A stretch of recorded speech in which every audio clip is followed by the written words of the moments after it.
హల్లెలూయా. అగ్ని గంధకముల ఉండములో ఆ క్రూర మృగమును అబద్ధ ప్రవక్తయు ఉన్నారు. వారు యుగ యుగములు రాత్రింబగలు బాధింపబడుదురు. ఆమేన్.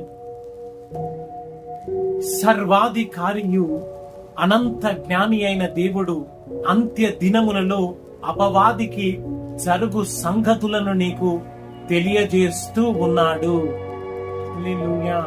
అంత్య దినములలో అపవాది వానికి సమయము కొంచెమేనని భూరాజులందరినీ మోసపరిచి దేవుని రక్తములో కడగబడిన పరిశుద్ధులను హింసించుటకు పరిశుద్ధ పట్టణములను నాశనము చేయనై ఉంటుండగా పరలోకము నుంచి దేవుని దూత వచ్చి వారిని అగ్ని గంధకములను యుగ యుగములు రాత్రింబగళ్ళు క్రూర మృగమును అబద్ధ ప్రవక్తలను అగ్ని గంధకములలో బాధించబడుదురు అని ఆత్మ స్వరూపి అయిన దేవుడు నీకు తెలియజేస్తూ ఉన్నాడు.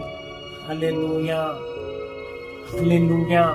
ఈ రోజున ఈ యొక్క సత్యమును, దేవుని సత్య సువార్తను వింటున్న నీవు మరి అపవాది అయిన సైతానును అగ్ని గుండములో పడవేయ కలిగిన దేవాది దేవుని శక్తిని గ్రహించి నేను నరకము నుంచి తప్పించగలిగిన దేవుణ్ణి విశ్వసించి తన నిత్య రాజ్యములోనికి నీవు నడిపించబడుదువుగాక.